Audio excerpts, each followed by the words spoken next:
Okay, so remember that we first found the sum, and then Yeah, we divide the sum by 3, right? So each group has a sum of 15, and then we yeah, just can start by 1 and try the ones. yeah. Yeah. I wonder if there's like an easier way than starting with one and like listing. I don't think so. You see, both solutions here, they both found the sum first and then divided by 3. Let's see.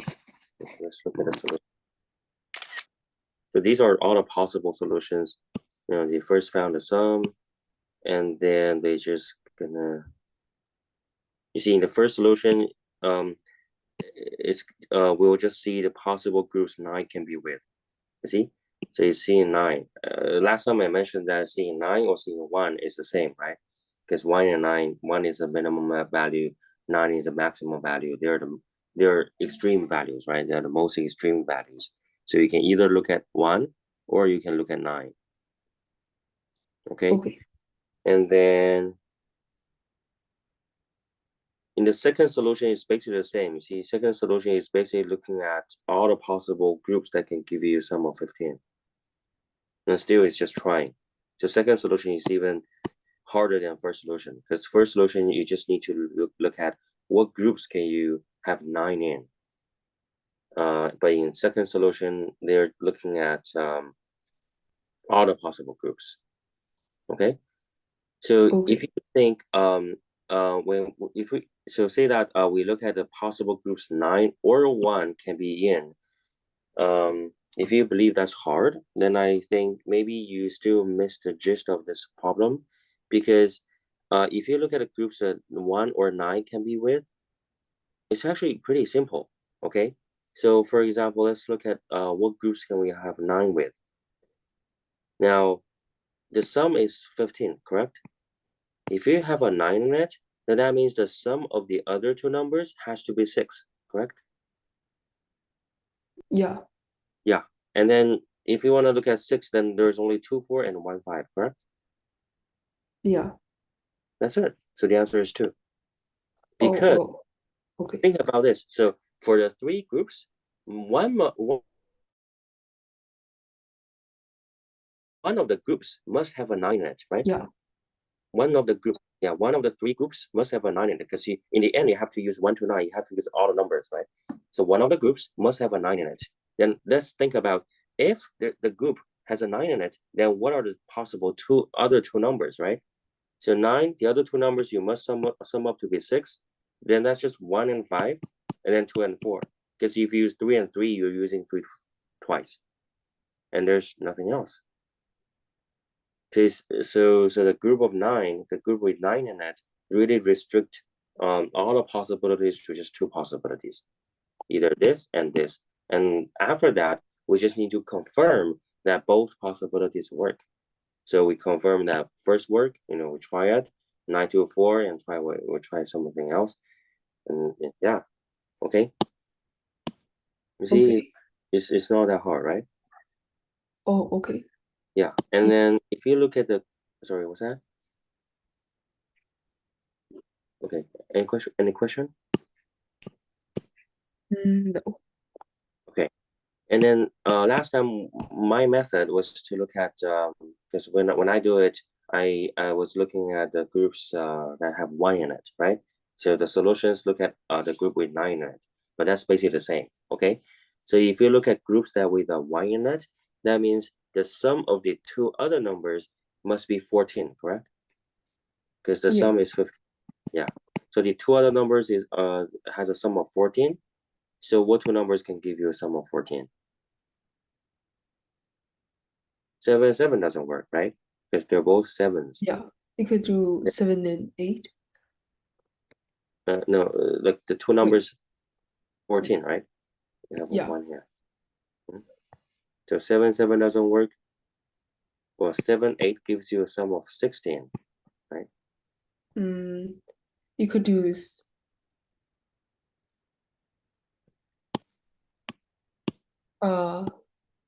8, 6. Yeah, 8, 6 or 6, 8, right? What else? Yeah. And like 5, 9, and that's it. Yeah, that's it. Because you've got 9 here, right? You can't get Yeah. more. Yeah. So 2 possibilities, right? Because the group Yeah. that contains a 1 in it only has 2 possibilities. Okay. So this tells us that the maximum possibility we can have is probably just going to be 2. But you have to confirm that both work, right? So you're just gonna so to confirm it, you just for each situation, for each scenario, you just need to think about what the 2 other groups are, right? So you can try the 2 other groups. So for the first situation, the other group you start with 2, right? Because you haven't used 2 yet, and that means the other 2 numbers must have a sum of 13. And then so for 13, you can see 6 and 7, but 6 has been used, right? But 5 and 8 is 13, but 8 has been used, right? Yeah. Yeah, and then we do 4 and 9, and so only 4 and 9 works, right? In the first situation, you use Yeah. 1, 6, yeah. And for 2, you must have a 13. So for 13, 6 and 7, 6 is here. 5 and 8, 8 is here. So you can only do 4 and 9, nothing else. Because now we have 9. Next number, you have to try 3 and 10. There's no 10, right? Yeah. Okay. Like, yeah. And for the remaining 3 numbers, you don't even need to try. Because remember that the sum of 1 to 10, sorry, the sum from 1 to 9 is 45, right? Yeah. Here we have a sum of 15. So that means the remaining 3 numbers must have a sum of 15. It's a subtraction, right? You subtract 1, 6, 8, and 2, 4, 9 from 1 to 9 from all the numbers here. All the numbers here has a sum of 45. So basically subtract 15 and 15 from 45. So the remaining 3 problems must have a sum of 15. Does that make sense? Yeah. Yeah, so the remaining three numbers you don't even need to try. Okay. Yeah. Yeah, so I believe this is the simplest way. So the last 3 numbers we can just skip them, okay, and then we try the second scenario, 159, and then again we do 2, right? So 2, the other 2 numbers must have a sum of 13. So for 13 you can do 6 and 7, but if you do 5 and 8, 5 has been used. If you do 4 and 9, 9 has been used. You see. So for the group that Yeah. contains a 2 in it, you can only do 2, 6, 7. And again, the last 3 numbers you don't even need to try. They must have a sum of 15. So there were only 2 possibilities. Okay. That makes sense to you? Yeah. Yeah. Okay. Yeah. So do you think this question is still like this method is still? No, I think it's makes much more sense. Yeah, it's actually pretty simple, right? You find a sum of 15 first, and you try either 1 or 9, because 1 or 9, they are the smallest or largest number. So that means with 1 or 9, you have the least number of possibility because they are more extreme. It limits the possibility you can have. Okay. In the Okay. future, you will encounter many problems like this, because these are sort of like counting problems. Probability and counting and probability. If you remember when we tried to learn it, was pretty hard for you, right? It can get really hard. So even if we get to like AMC and then like AMC 10, AMC 12, and the next level AME, most of the questions are actually just counting the probability. So yeah, so this can be really hard later. So in the future, if we have some scenario like this, most of the time, like we start from the most extreme values, because the smallest value, largest value, they limit the number of possibilities you have here. Okay. Yeah. Yeah. So in both scenarios, when we tried 1, you see the groups with 9 in it. Here's a group with 9 and 924. Here's the group with 9 and 915. And if you look at nines, you will check out, you will see that there were two groups with 9 as well. So, okay. And then 9 to 4, 9 by 5, right? Any more question about this? No. Okay, great.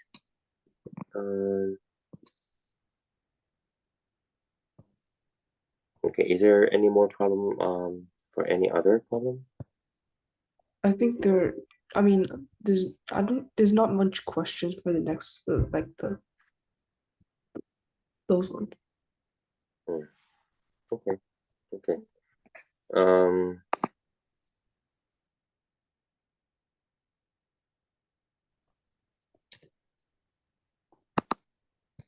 let me see.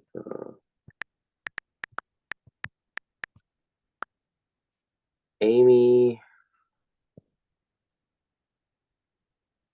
Let's see if Amy problems have been released. Yeah. This is this year's Amy problem. Amy is basically like after AMC 12. So it'll be many years later for you. But I'm gonna show you how many, like for this year, problem 1 is asking about probability, you see? So counting on a probability. And problem 3 is counting. You know, the question says find a number of points where exactly two lines intersect. That's also a counting problem. Problem 4 is also a counting problem. Problem 6 is a counting problem. Yeah, problem 7 is a counting problem. 9 is a counting problem. And then 11 is a counting problem. 14 is a counting problem. You see? So only out of 15 questions, 1, 2, 3, 4, 5, 6, 7, 8. There were 8 counting problems. Okay, because in really, like in my opinion, among math competitions, counting and probability can be the hardest problems. Okay, so that's just as you know. So if you don't have any more questions, then I'm thinking that we can continue our algebra. Yeah. Algebra topic. Yeah. Okay. So for chapter 8, you have written the questions that was really good. You've done them really well. Okay. Do you need a review of the linear equations, or do you think you're fine? We can just proceed to the next chapter. I think I'm fine. You think we're fine? Okay, good. Okay, so the next chapter is about linear inequalities. So the last chapter was linear equations, right? In this chapter, we have linear inequalities. Okay, so I believe you are, I think, first of all, you have some experience with inequality before, right? Greater than, less than, yeah. I mean, I think it's with the same thing, like the sign, like the symbol is like basically an equal sign. So when you switch uh when you switch like numbers, you have to change it to like minus or like plus. Yeah. Yeah, correct. Oh, just 1 second. Yes, very good. To solve linear inequalities, we use the same strategy that we have used for linear equations, but with the exception of one difference, though. Only one difference, okay? So I'm going to show you here.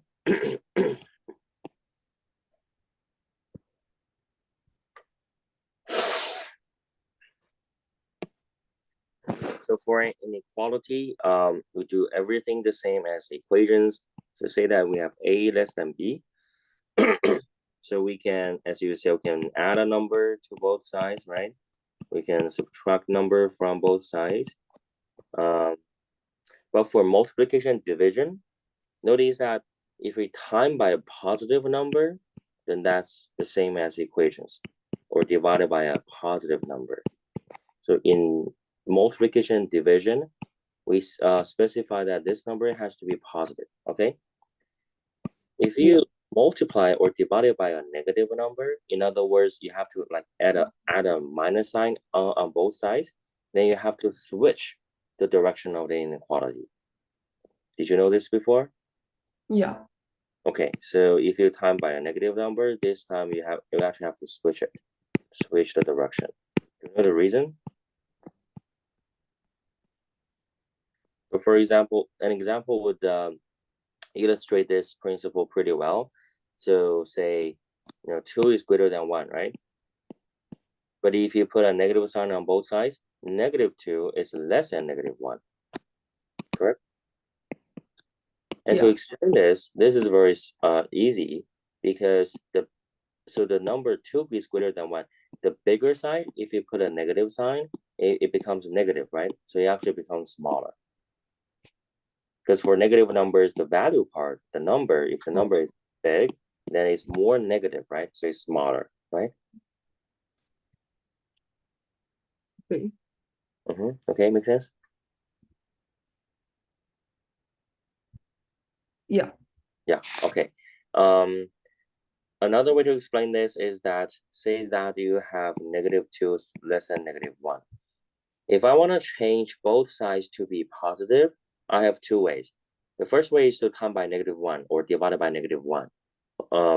In other words, just adding a negative sign, right? If I add a negative sign, then we said that we're gonna switch direction, okay? But the other way is that we can move them around. If we move this -2 to the other side, which means I'm gonna add 2 to it, right? If I add 2 to it, I'm gonna add 2 to it. So, and that will give us 0 less than -1 plus 2, right? That's how we move the -2 to the other side. It becomes +2, right? And then if you add 1 to both sides, it just becomes 1 less than 2. See? Basically, we're just moving terms around. We move this -2 to the other side, right? Becomes +2, okay? And then if we move this -1 to the left-hand side, it becomes +1. So, and then we see that the 2 part becomes bigger. So it's another way to explain why we have to switch directions. -a less than -b. You move things around, -a to the right-hand side becomes +a. In this case, you don't need to switch the direction, right? Because you're just moving it around, you're just doing addition. And for -b, you can move it to the left-hand side. That just becomes positive. That just becomes +b, a greater than b. Or you can time by -1. Then this time you have to switch direction, a greater than b. Okay. Does that make sense to you? Oh, yeah. Yeah. Okay. Yeah, that's basically it. Let's do some questions and see if I have any questions here. And for less than or equal to, I believe you understand the difference, right? So Yeah. you can say that 1 is less than 2, 1 is also less than or equal to 2, and 2 Yeah. is less than or equal to 2. Yeah.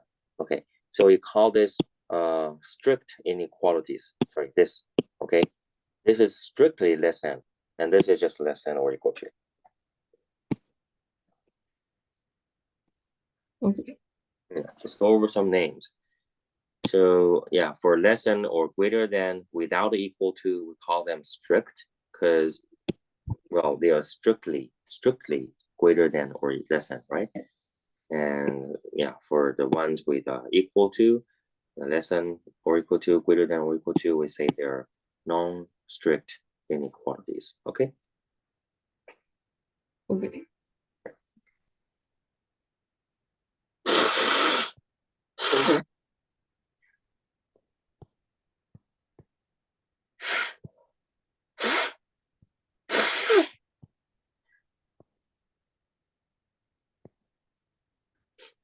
Okay, and for squared and then squared and also square roots, okay, and also roots and stuff.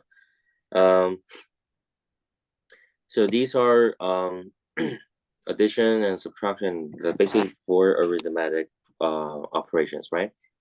But for an inequality, we can also bring them to powers, okay? So if A is less than B, we can also do like A to the power C is less than B to the power C. Or A taking a sixth root is less than B taking a sixth root.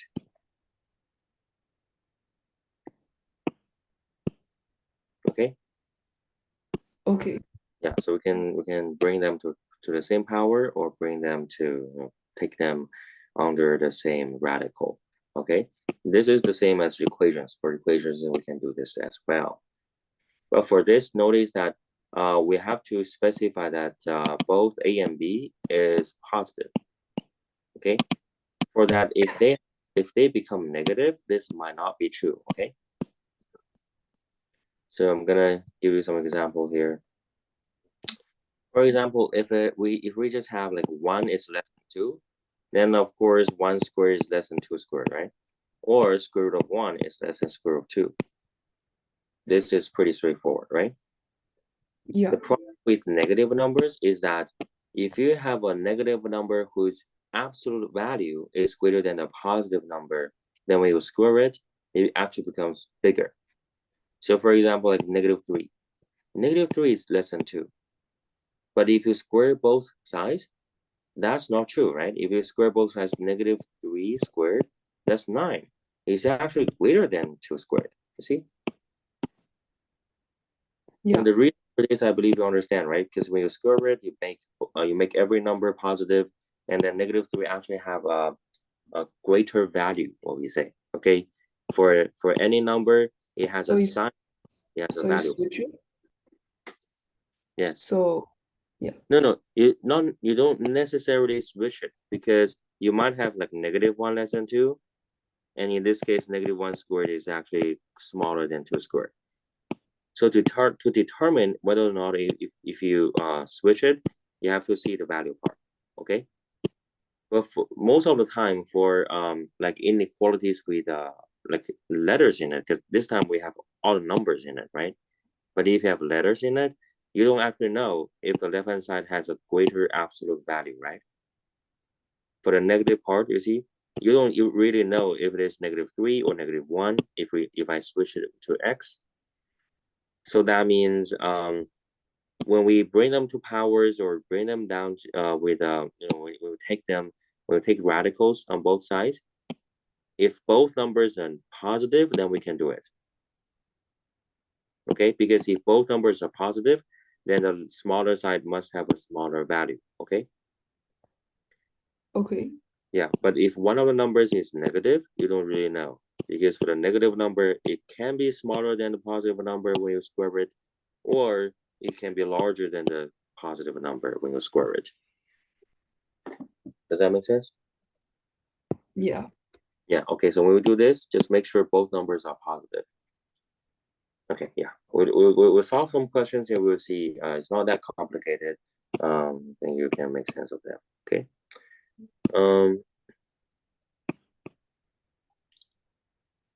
Here we have some comparisons between fractions. So let's have a look. Compare fractions.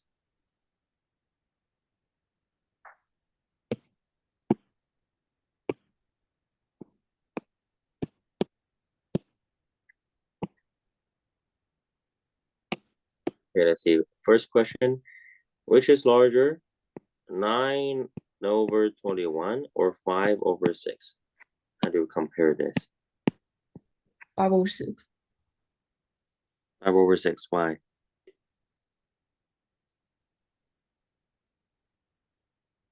Because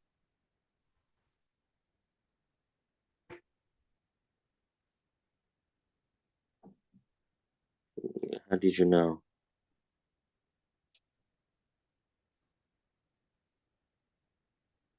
I just calculate in my head. How did you calculate it? Like just find the common denominator. Yeah. Okay, very good. Yeah, just make sure I understand. Yeah, this is 55/66. This is 54/66. Yeah. Okay, yeah.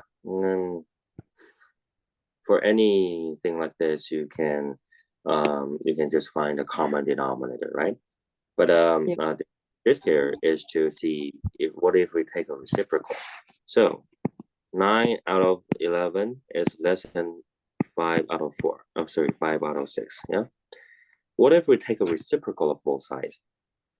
So the left-hand side, if we take a reciprocal, it becomes 11 over 9. And the right-hand side, if we take a reciprocal, it becomes 6 over 5. Yeah. Now, which number is bigger?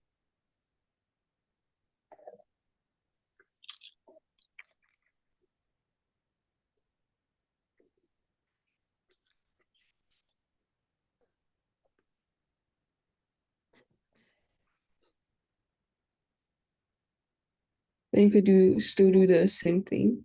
Yeah. Do the same thing and see which side is bigger.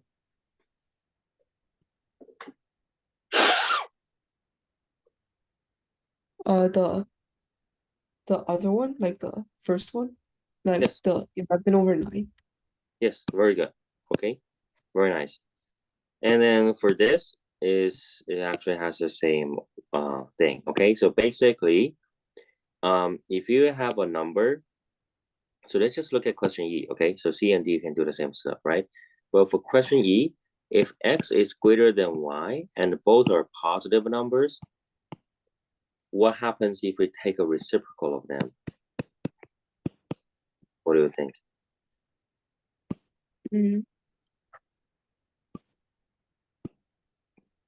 If X is greater than Y and both are positive, then what about what is the relationship between their? Then since x is greater than y, I mean in the first equation, then y then 1 over y is great. Yeah. Then 1 over x. Yes. Yes. Because if you have the same numerator, then the bigger the larger the denominator is, the smaller the fraction is, right? One here can represent a pizza, right? And X and Y can represent the number of people who are sharing it. So the more people sharing a one single pizza, then the less amount of pizza each person can get, correct? Okay, right? Yeah. Okay, so this means that for A, B, C, D, if you know question A, then for B, you don't have to calculate again. Because from A to B, it's taking a reciprocal, right?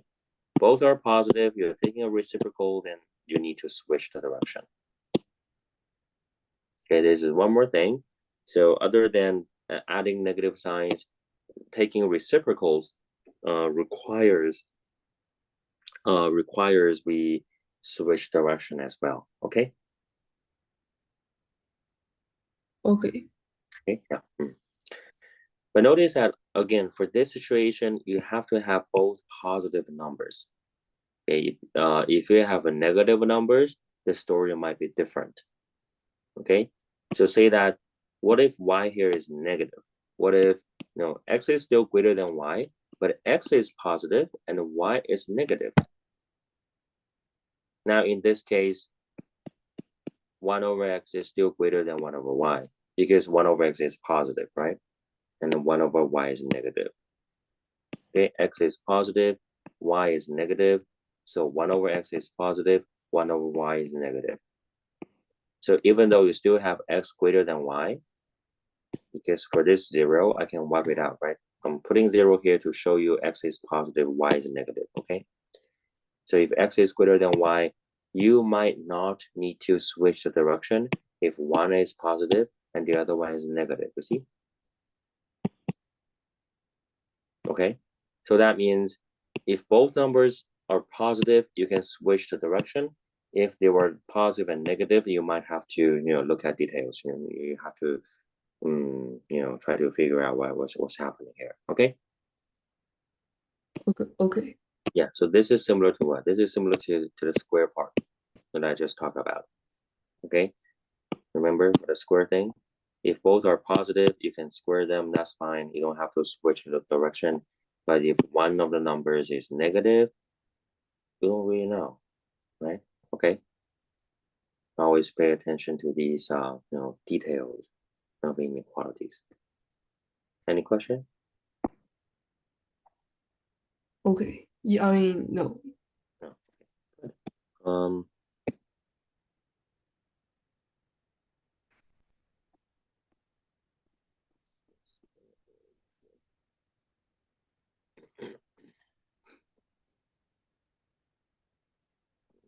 We're gonna do it. Let's compare between some radicals.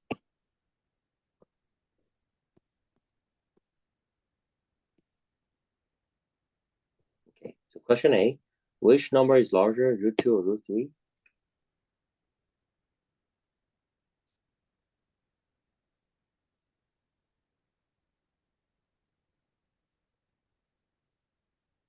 What do you think? Between root 2 and root 3, which one is larger?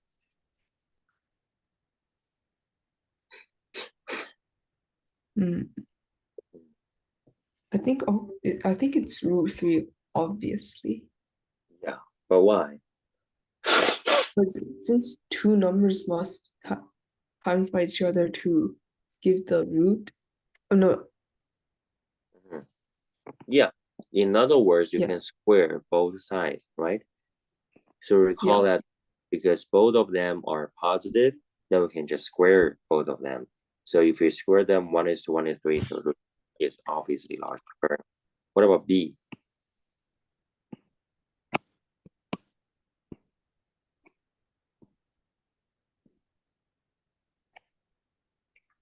The strategy in A told us we just need to square both of them, right? yeah. Mhm. So in question,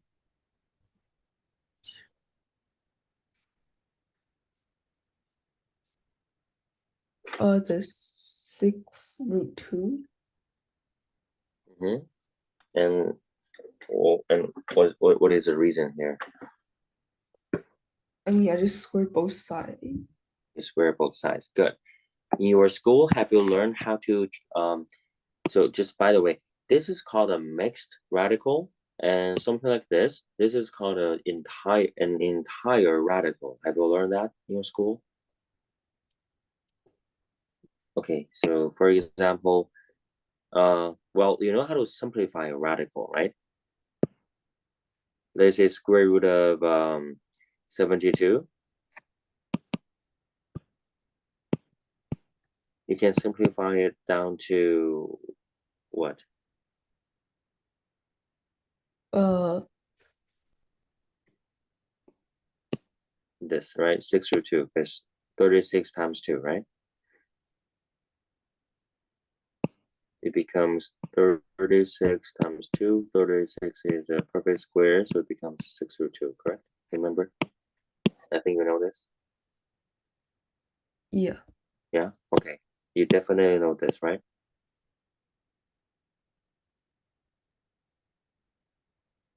Any question about this? Just want to make sure. no, Okay, good. Then, do you know the names for 6 root 2 and root 72? This is called a mixed yeah, radical, and this is called an entire radical, right? okay, Do you know these names? yeah, Okay, good. Do you know how to change a mixed radical into an entire one? Say that you have 6 root 2. How do you change it back to the entire radical?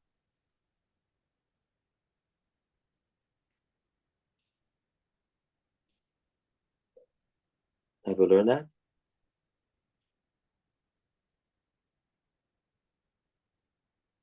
Or you don't have to learn it. It's the process is shown here. See, like change the mixed back to entire. So yeah. from I know how to. yeah, we just time the 6 in, right?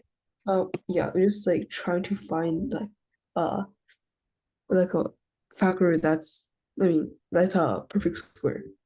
Yeah, we just time it in and square it, right? Good. Yeah, So the reason so the process here we simplify entire radicals is that 36 is 6 squared. So you have a square root, so take it out, right? It becomes a 6. And then if you want to bring the 6 in, then 6 becomes 6 squared, right? Because you have a square root here. The square root. When you bring this 6 in, it becomes 6 squared and times 2. So that's how you get the root 72, correct? Okay. Okay, so that means for question B, other than squaring both sides, you can also change both mixed radicals back to entire radicals. Okay. So for question B, 6 root 2 is just root 72. And for 2 root 3, how do you change it back to an entire radical?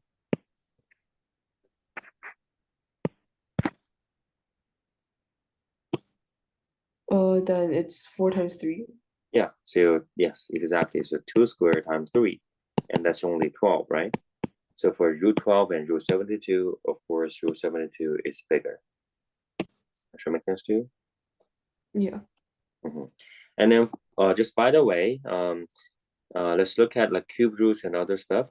So what about cube roots? Let's say 6 cube root 2.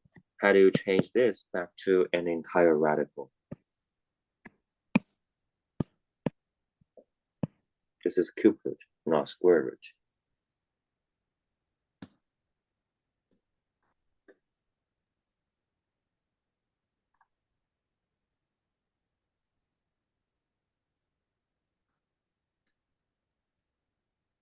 What is a rule? What is a calculation rule we have for cube root?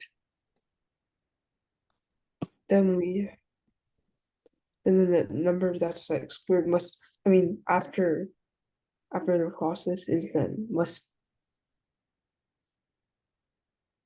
then we, In square root, whenever we have a perfect square, we take it out, right? yeah. What if we have a cube root? What must we have inside to take a number out? Cube. Yeah, perfect cube. Yeah. So when we bring this 6 in, instead of becoming 6 squared, it becomes 6 cubed, right? Okay. Whereas cube root of 6 cubed is just going to be a 6, and then cube root of 2 is still cube root of 2, right? Make sense? Okay, that's how you change a mixed radical back to an entire radical in different roots. Okay, you need to look at the power of the root, and then for whatever power you have, when you bring the numbers inside the radical, you just take that that number to that power. Okay. Okay. Okay. So let's say 2 times 4th root of 2, and 4th root of 3. Okay. Again, when we bring the 2 inside the 4th root, then we have to take this 2 to the 4th power because it's a 4th root. For 4th root, a 4th power comes out to be a single integer, right? Okay, make sense? You can bring that. Make sense to you? Any questions? Yeah. Okay, yeah. So to compare between radicals, this is another strategy you could do. You can always change mixed radicals back to entire radicals and then compare between the numbers inside. Okay, the numbers inside, by the way, is called radicand. We can compare the radicand. Okay, the inside part is called radicand. This word, so we can compare the radicand if you have both entire radicals. Okay. Any question? No. Yeah. So you have 2 ways possible, and both are fine. Okay. So what about question C? This and this, you can use either method. You can convert this into an entire radical, or you can square both sides. Just, whatever you want to do. Okay. Take a piece of paper and try to do it and see if you can get a result.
Have we got any answer yet? Okay, still working on It's it. the first one. It's the first one. Yeah. Have you? So did you change Yeah, I them? solved it. You I square mean, them? I just start from the inside. Okay. Did you change mixed radicals into entire radicals, or did you square Oh both yeah, sides? yeah. I changed it like from mixed to the Entire. Okay, then yeah. let's have a look. Let's have a look. So for the first one, tell me what have you done? So start from the Uh, inside. Mhm. 648. 648. Could you just give me steps? Because I want to see where we have a problem. So square root, I first thing. mean, yeah. First, basically, the 6 root 2, I took off the radical. I mean, I took off the root Mhm, for 6 root 2, so which equals to 72 root, like root root 3 17. root. Okay, so also 1 second. So here we first write down a 3, right? Yeah, So 3, you bring the 6 in, that's 72. And then between 3 and 72, how many radical signs do we have here?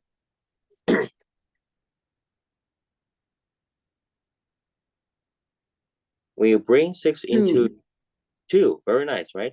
Because right after 3, we have a square root. And then when you bring 6 into the square root 2, you have another square root. Huh? Okay. And what happens next? And then you're going to bring the 3 in, correct? Yeah, So first, we bring the 3 into here, because every time you can bring in the next radical, right? When you bring this 3 to the next radical, it becomes 3 squared, right? okay. Okay, so I think that's where you got wrong. So square root, Yeah, and then another square root, you bring the 3 in, it becomes 3 squared, and then a square root of 72, correct? So it's not just 3 squared times 72, because there were 2 square roots. Make sense? Yeah. In other words, you can first bring the 3 in. You see the same effect. If you bring the 3 in first, you have a 3 squared here, out of the root 2. And then we'll bring in again, you're going to square it again. See if that makes sense to you?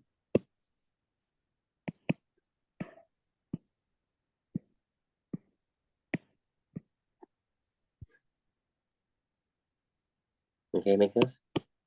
yeah, Yeah, you can first bring the 3 to the 6, and then again, you have to square it, right? So just like here, it's just that you have brought 6 in first, okay? And then the last step, when you bring the 3 squared in, you're going to square it again, so it becomes 3 to the 4th, or 9 squared, right? So when you bring this in, you're going to square it again. 3 squared is 9, so it becomes 9 squared times 72. So there were 3 square roots, and then you have 9 squared times 72 inside. okay. Okay, make sense? This is how Yeah, you, yeah, change it to an entire radical. Um, Another way of doing this question is, of course, you can square both sides. In this question, since you have a lot of radicals, so changing them into an entire radical is not a best idea here, because when you do this, you might have mistakes because there were too many radicals. For this question, I believe squaring both radicals could be easier. Okay, that way you won't make a mistake. Okay. okay. Yeah. But for the second radical, we can change to an entire radical. But let's just square both ones. Okay. So the Okay. first one, well, you can try it again. If you square all of them, like try to keep squaring them until you have an integer and see what integer you have here. You don't have to calculate it. Just give me like the product of powers, like 3 squared or 3 to the 4th times whatever. Okay, see what happens. Wait, I don't know. I'm not sure what you mean. Okay, so to compare between this radical and this radical, we're gonna compare which one is bigger, right? So to Yeah, compare between them, we can square both radicals, right? Remember yeah, from right? Root 2, root 3, we square them. For question B, you said you can just square both ones, right? yeah. Yeah. So here we can also just square both ones. So what happens if we take if we square the first one?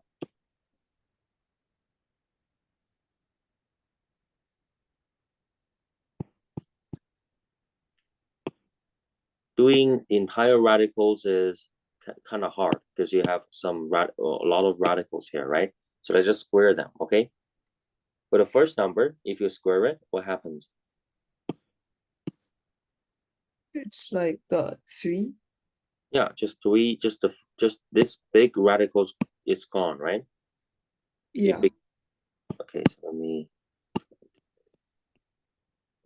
put this in here.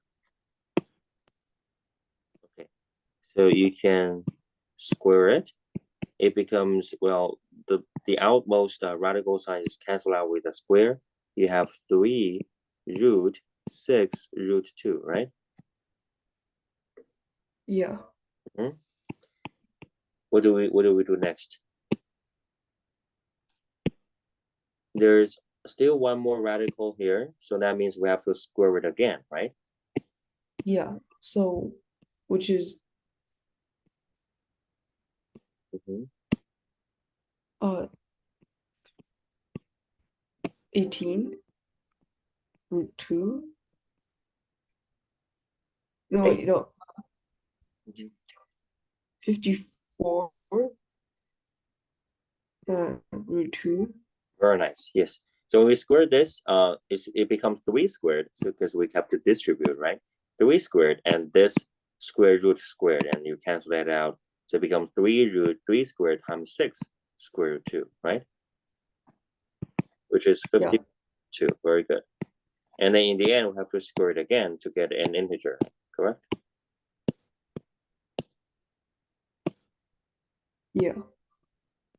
So if we square this, what do we have?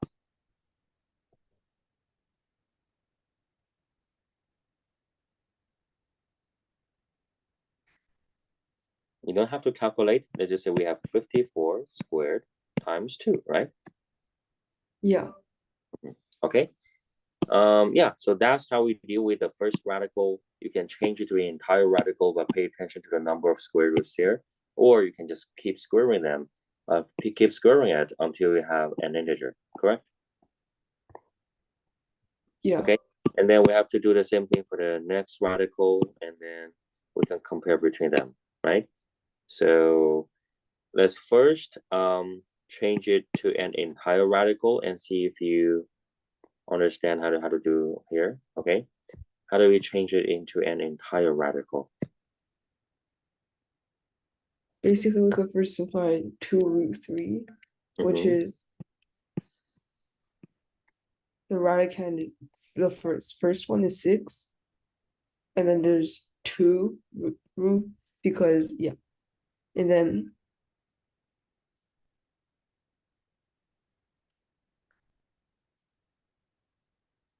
And the inside radical is, well, oh, good. And then,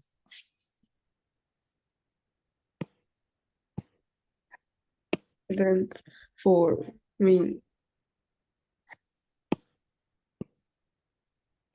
mean because yeah, because like this root 6, you must like move it to the middle, mm-hmm.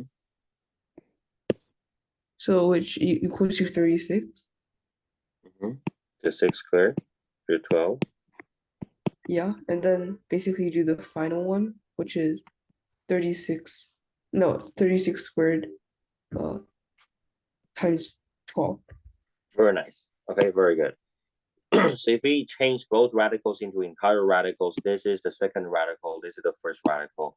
You just need to compare which one is bigger, right?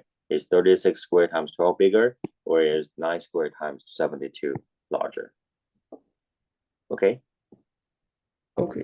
Method, I think it shouldn't be hard. If you compare these two numbers, you don't really have to calculate. Okay, so let's just wrap it up. The first, okay, let me bring this down here. And this. To compare between these two radicals, we just need to compare between 9 squared times 72 and then 36 squared times 12, right? Yeah. Yeah. So without calculation, do you have any method to compare between them? Any strategy? They're both products. So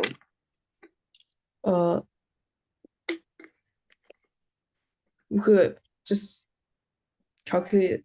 I mean, like 9. Oh, wait.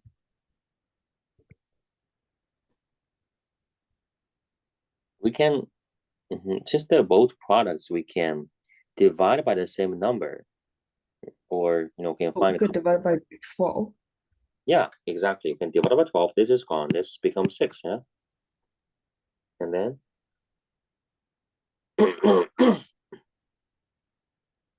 maybe you can divide by 6 because there's a 36, or divided by 9 squared, whatever. Or, I mean, yeah, we could divide by 3. Just 3. No, wait, no. I mean, 36 is 4 times 9, right? Yeah. So we can just divide it by Oh, 9. we could divide by 9. Yeah. 36 Yeah. divided is a 4. And then if you have 36 squared divided by 9 squared, what do we have here?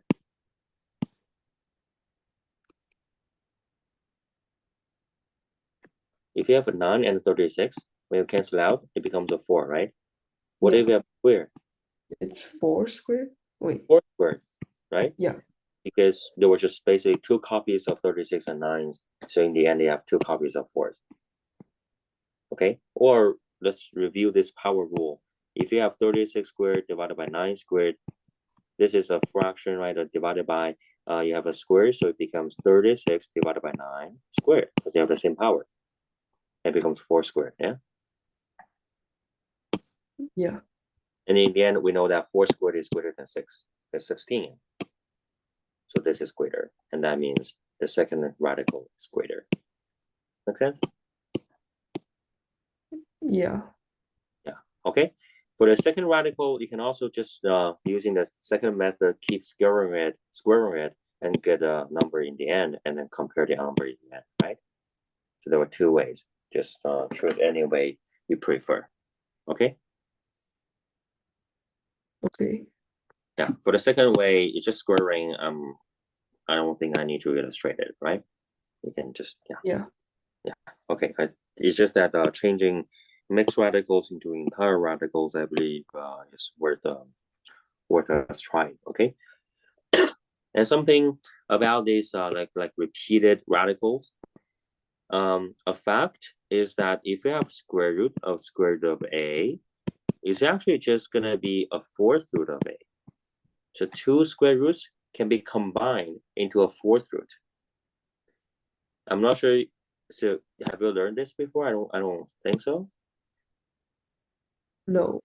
No. Okay. Have you found it out when you did this Yeah. I part? mean, I thought of that, but I'm not sure. I wasn't sure if that's correct. Yeah, very good. Okay, you found it. Because whenever, for whatever number, when you bring, if you have double radicals, the first time you bring it in is squared, right? And then we'll bring it again, you're gonna square again. That means you're gonna bring 6 to the power 4. So that means equivalently, two square roots is like a fourth root. So we can prove this by using by the following logic. So if you have a number outside, let's say a root, and the inside doesn't really matter. Let's just say 1, okay? Root 1, of course, is 1, right? So if you have this, and then if you want to bring the a in, first we're gonna square the a like this, right? And then we're gonna bring the a squared in by squaring it again. So it becomes a to the 4th. Make sense? Yeah. Yeah. And the first number a root 1 is just 1, right? So this just equals A. So that means in the end, this just equals A, right? So that means somehow the two square roots just cancel out with this fourth power. And that means, well, fourth square root must be a fourth root, because fourth root square cancel out with powers of 4, right? This and A just equals to the fourth root of A to the power 4. You see, they're all equal. So that means this equals this. This equals this, right? So that means double square root just becomes a fourth root. Okay, make sense? Yeah. Okay, now to extend this argument, we can do this. So say that we have a number, let's say use x inside, okay? Now, if you have a square root, and then if you have a cube root and square root, it can become a sixth root. Why? Because if you consider a number outside, let's say a here, the first time we bring it in, it's a cube root, so it becomes a cube, right? And then you bring a cubed inside a square root, you're gonna square it, so it becomes a cubed and then squared. So the inside you should have a to the power 6. Make sense? Mm-hmm. Yeah, because square roots or cube root or any root or any radical, it's just the reverse or inverse of exponentiation, right? So whenever you bring a number inside any root, you're gonna square it, you're gonna cube it, you're gonna do whatever, right? So you're gonna cube it or square it. So in the end, you're just gonna multiply all the powers together. Yeah. So cube root and square root, it becomes a sixth root. Does that make sense to you? Yeah. Okay, good. Then we can wrap it up with our final argument, which is that if you have a root to the power of a, so eighth root, okay, and then you have a bth root. So if you have like these two consecutive roots, then you can just multiply the powers. So bth root, eighth root, you can time them together. You have a bth root of x. Bth root, eighth root, you can time them, becomes a bth root. So cube root, square root here we actually have a 2, right? But it's just that we write it down, it becomes a sixth root. So cube root and cube root, it becomes a ninth root, etc., etc. Okay, make sense? Yeah. Yeah. So it's very similar to power, because in power we have x to the power of a, and then to the power of b, it becomes x to the power of a times b. Yeah. So you see, because of this, we have this. Okay. Yeah. I hope it makes sense. Okay.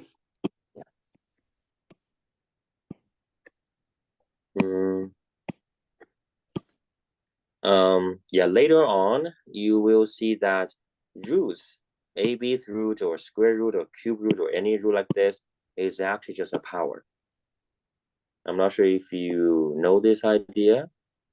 Do you know? Like eighth root of x is actually just x to the power of 1 over a. Have you learned this before? Rational exponent? I think I learned that. You learned that? Okay, good. Yeah. Have learned that, then we can explain this argument that way. Okay, so if you have learned that, yeah, and the left hand side you see it just becomes, well, the inside becomes x to the power of 1 over a, right? And then for the bth root, it becomes the power of 1 over b. Okay, bth root is 1 over b, eighth root is 1 over a, right? Not here. And then in the end, this is again the power rule. So you time them together. This is x to the power of 1 over a times 1 over b. 1 over a times 1 over b, which gives you x to the power of 1 over ab. And that means we have x taking a root of the ab's root.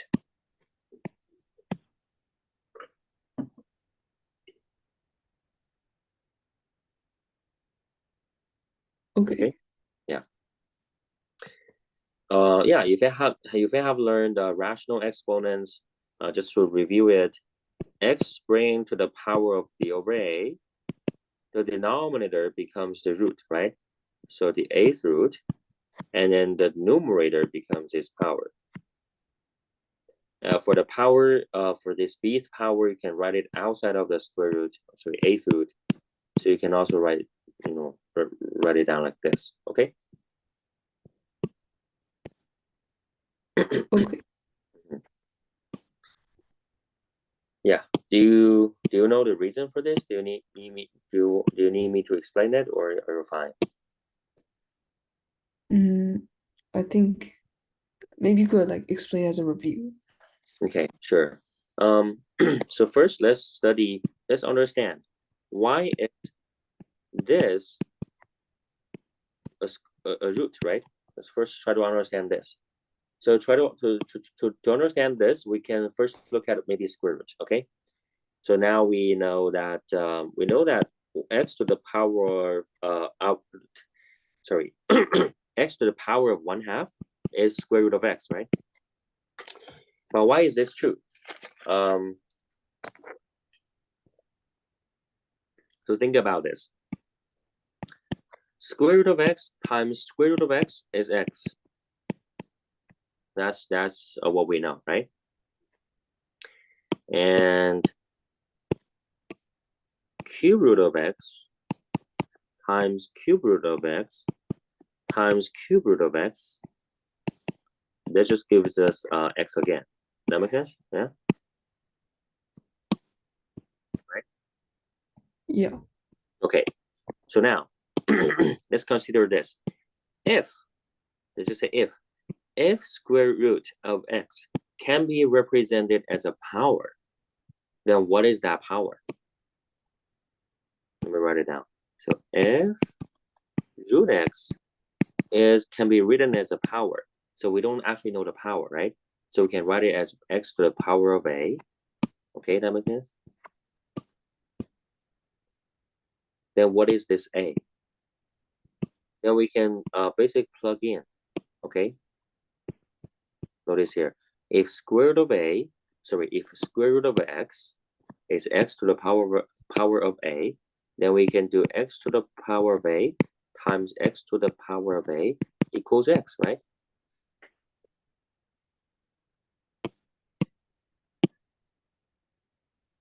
Does that make sense? Okay.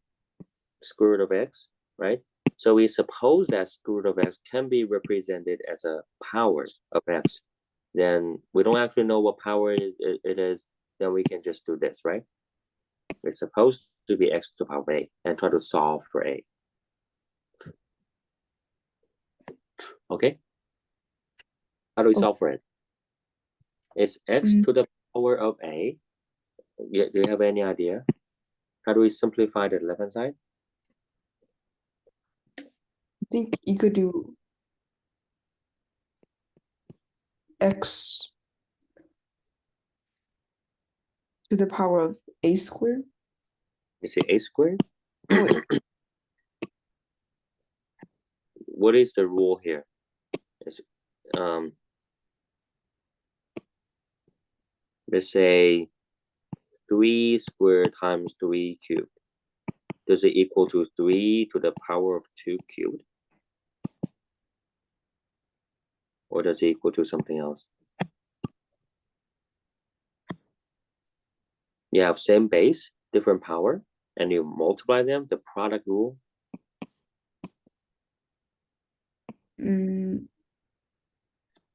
What is 3 squared times 3 cubed? Three squared. Oh yeah. 3 to the power of 6. 3 to the power of 6, you sure? Okay, let's review this as well, okay? Very basic rule. Now, what about this? A squared times a cubed. Is it a to the power of 6 or a to the power of something else?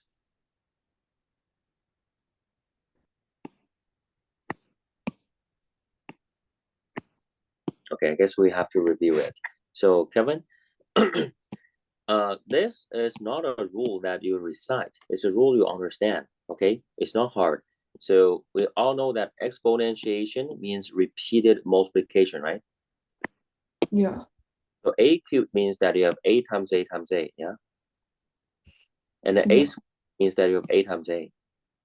So if you time them together, how many a's do we have here? You have 5 a's, right? 3 a's times 2 a's, so you have 5 a's. So this is what we call the product rule. If you have the same base number and then you time the two powers, then the powers you actually add them instead of square them or whatever. Okay, you add them. You don't multiply them. You don't bring them to powers. Okay, I think that should make sense to you. You always think the nature. Always think of nature of exponentiation. Okay, it's just repeated multiplication. Always think about these in terms of repeated multiplication, and I think you can figure it out. Okay. Okay. Yeah. For the ones you time them is a squared, something like this, a squared and cubed.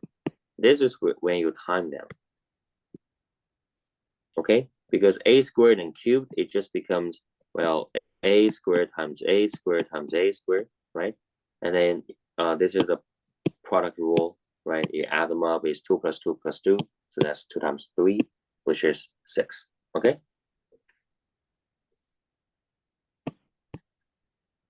Okay. The two basic rules here. Now, what about this? The rules There's here. 2A. Mhm. No, Yeah. yeah, 2A. Yeah, it's a plus a, right? So it has the Yeah. same explanation here. Yeah, there were a copies of x times a copies of x. So in total, you have 2a copies of x. Yeah, a plus a, right? Let's write it Yeah. down. A plus a, which is x to the power of 2a. Okay. So that's the left hand side. That's how simplify the left hand side. And the right hand side is still just x, correct? Okay. And then for x, it's x to the power of 1, right? So for this equation, if x to the power of 2a equals x to the first power, so does that mean that you have the same exponents? Right? Because you have the same base, right? The two bases are the same. The whole equation, well, the whole sides are the same. So that means 2a must equal to 1, correct? Yeah. And that means a equals to 1/2. If a equals to 1/2, you go back to here. That means square root of x just equals x to the power of 1/2. You see? And this is the reason why. Okay? X to the power of 1/2 is square root of x. And this is the reasoning. Any question? Okay. Okay, right? So square root of square root can become a power of 1/2. And using the same reasoning, you can see that for cube root, you can change it to x, like x to the power 1/3, using the same reasoning. So again, we can suppose that the cube root of x can be represented as x to the power of a, right? And do the same thing again. So x to the power of a times x to the power of a times x to the power of a equals x. Now, how do we simplify the left-hand side? This part.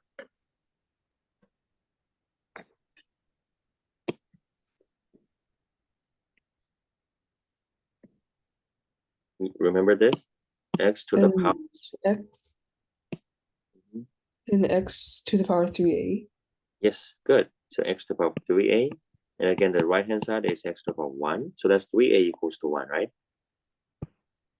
3a equals to 1. That means a is 1/3. And again, you go back here. This means that x to the power of 1/3, because a is 1/3. So you see, cube root becomes x to the power of 1/3. Make sense?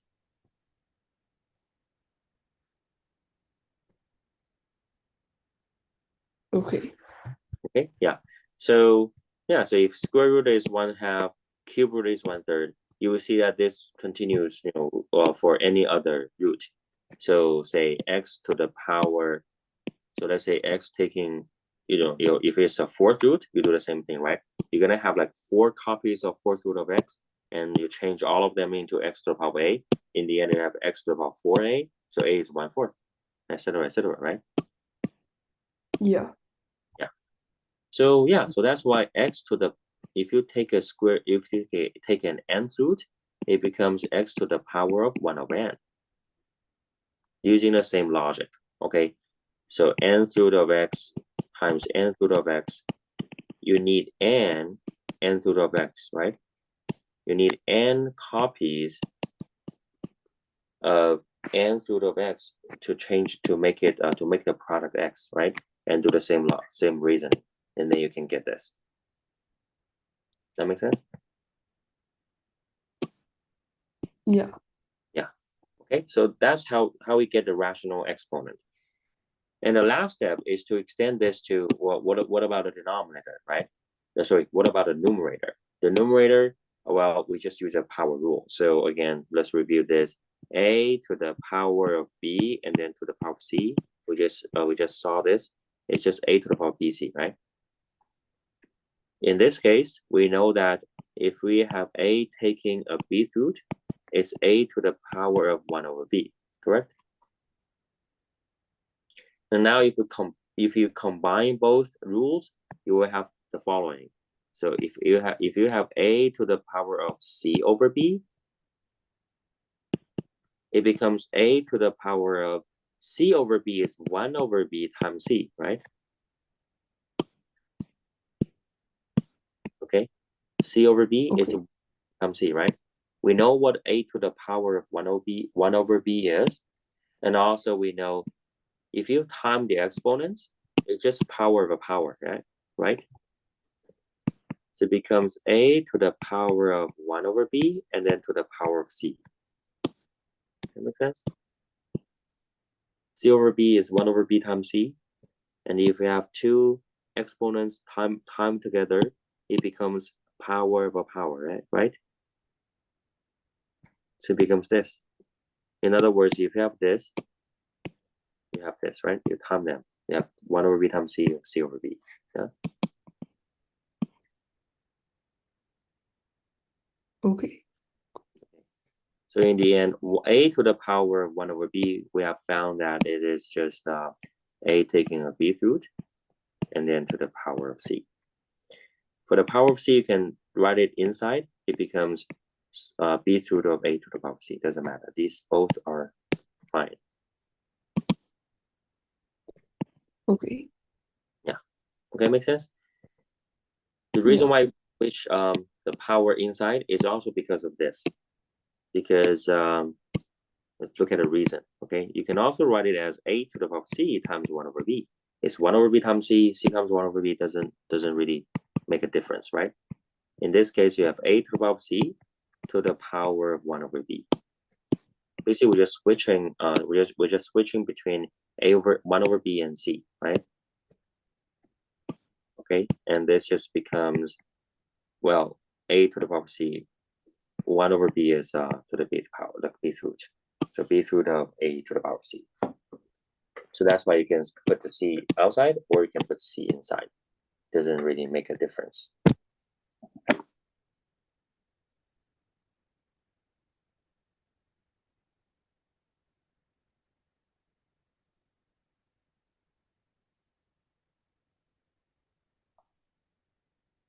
Any question? No. All right. Okay. Yeah. Yeah. Okay. So, do you need to? Well, it's almost the end. Because I heard that you caught COVID. Do you think you're fine? Do you have enough energy to go on? Yeah. Okay. Okay. Good. Then let's see the next problem.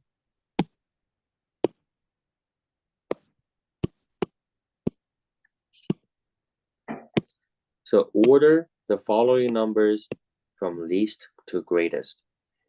So basically, we have to find a way to compare between them.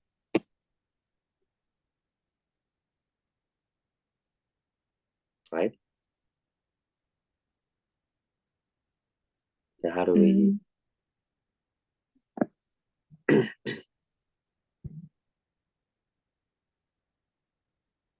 see if we have any idea? If you don't have one, then we can, I can give you a hint.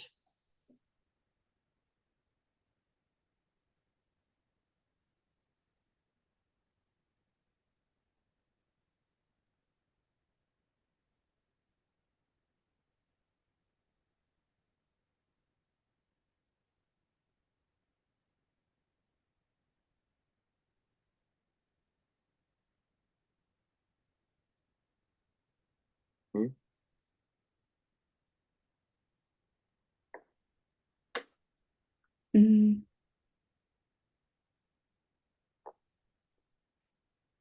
Let's make it easier. What about just the first two, okay? Can you think of a method to compare the first two numbers?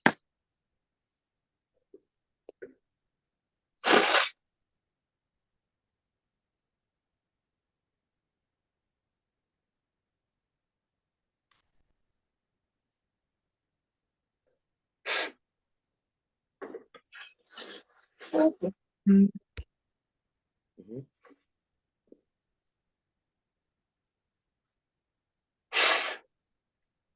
Any idea? maybe we could like root everything, like the Uh, opposite of. okay. Just for the first two numbers, what root can you put them in?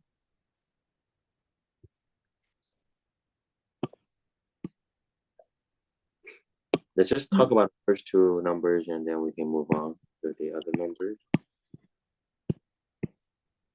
Yeah, putting them in a root is a good idea. So, like, but which root?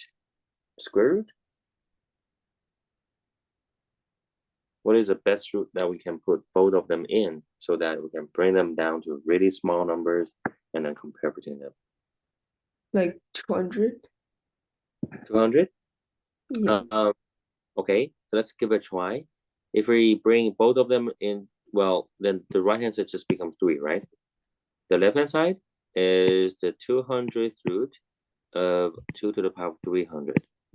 What do we do next?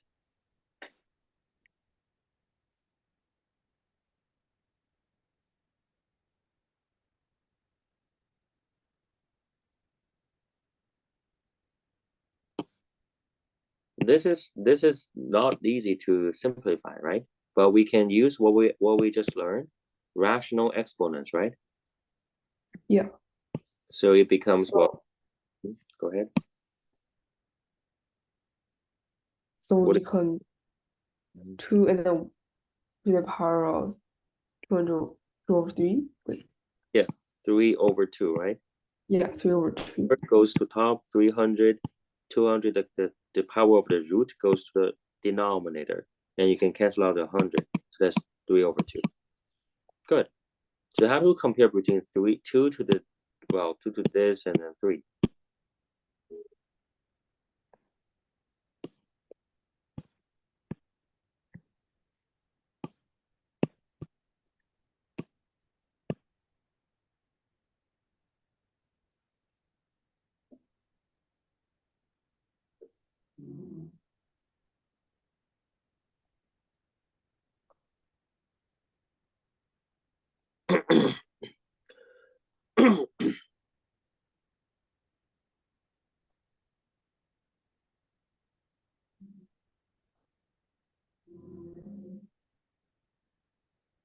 This can also be seen as a square root. There were many ways to do this. Any idea?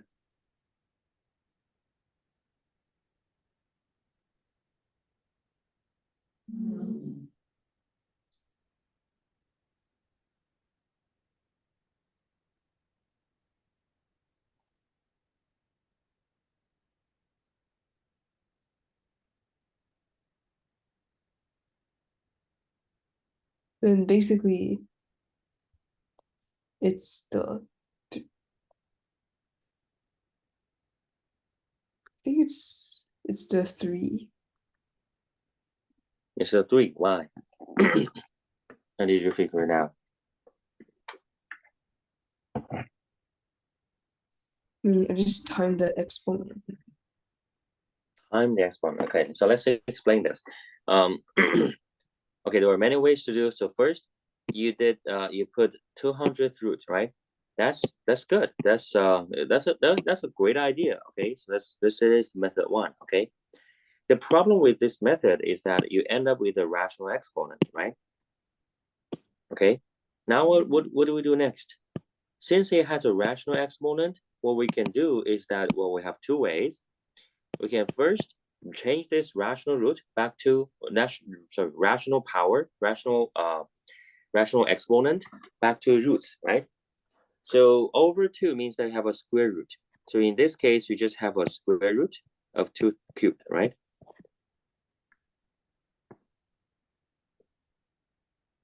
Okay. And here we have a 2. And this just bring us back to, well, the first problem we learned today about roots. So you can square them, right? So when you square them, you have 2 cubed and then 3 squared. And then we see that 3 squared is bigger because it's 9. The other one is 8, right? So it's bigger than everything is bigger. Make sense now? Yeah. Yeah. So this is one way to do it, changing it back to roots, okay? But I don't want you to do this. Why? Because after we have learned about rational exponents, I want you to get used to this instead of roots again, okay? Gradually getting used to it, because later on, in calculus, we actually don't use root anymore. We use less and less of it. We try to use rational exponents instead of roots, okay? So how do we just look at the rational exponents? Well, this is over 2. I don't like rational exponents. I want to somehow eliminate this denominator, right? So to take away of this denominator, I want to time by 2, right? Time this by 2. Make sense? Yeah. So how do we time it by 2? If you time it by 2, in other words, you are basically just squaring it. You see? To square it, you can, well, time 2 in it. This is power of a power, right? Power of a power, you time the power together. Make sense? So you can square this and also square the other side. Okay, so this is another way. I believe this is easier because you have a 2 here. If you have a 3 here, you cube it. If you have a 4 there, you bring to the power 4. Okay, so Kevin, you see, if you square both sides, then that's equivalent to the root here, right? Because if you change it to a root, eventually you square it. So that's why if you square here, you can just save one step and get used to it. Okay, so if you square it, the first number becomes 2 cubed, second number is 3 squared. You have exactly the same result. Because again, rational exponents are just powers. So to simplify or to manipulate rational exponents, you have the same method as you have seen roots. Make sense? Square root, you square it, you can eliminate it. For the denominator being 2, you square it. That's the same, because the denominator being 2 is the same as a square root. So you square it. Make sense? Yeah. Yeah. Okay. Now, what about any other way? So you said you take a square root. That's very nice. You take a root. That's very nice, right?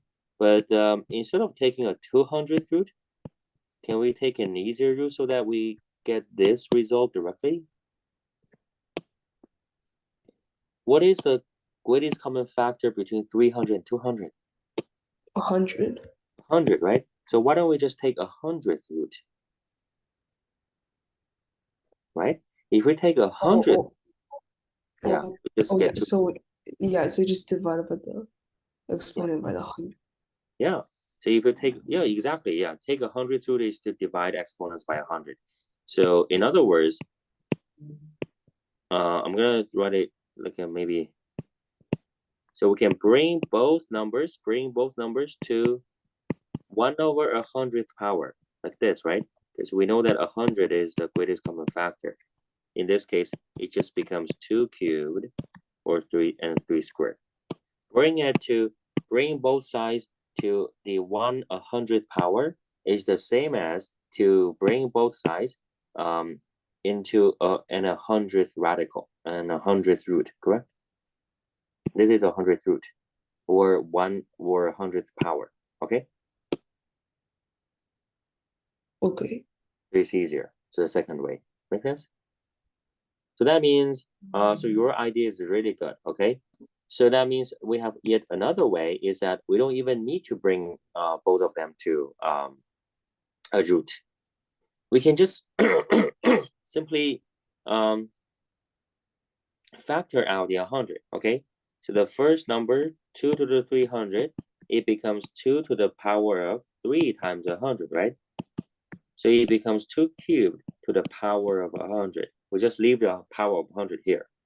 And then for 3 to the power of 200, that's going to be 3 to the power of 2 times 100. And that will become 3 squared to the power of 100. You see? If we do this, then if you look at the results, both numbers are to the power of 100. So that means you just need to compare between the base numbers. Make sense? And between the base numbers, second one is larger. So you see, 3 methods are basically the same. Okay, so you can think of this taking a root. That's really, really good. Okay, make sense? And you will see that for the last number, it's actually smaller than either of these, right? Because 5 is less than 8 or 9. Okay.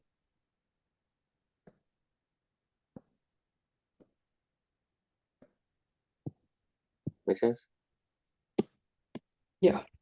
Yeah. Okay. Then for this 4, well, 4 is not a prime number, so you can change it to 2 squared, right? 4 is 2 squared. So it becomes 2 to the power of, well, 2 squared, so 2 times 125, 2 to the power of 250. Okay, and then you can do the same thing. Yeah. Yeah. Okay, I'll leave it to you to think about this kind of thing. Okay. Yeah. So that's end of today. For your homework, we are studying in chapter 9. Okay. So I want you to do chapter 9.1 exercises, and also 9.2 some example problems like these 3 problems. 2 of them we have covered. 9.10 we have almost finished it, but I want you to do it again to think about it. Okay. And also 9.2 exercises. Okay, these exercises. Okay, and from 9.3, it's just linear inequalities, and we talk about it. We haven't talked about how to solve them, but you said it's basically the same as equations, right? So you can try it out. So you can also do 9.3 exercises or example problems and just try your best. Okay. So Okay. 9.4, we'll leave it for the next class.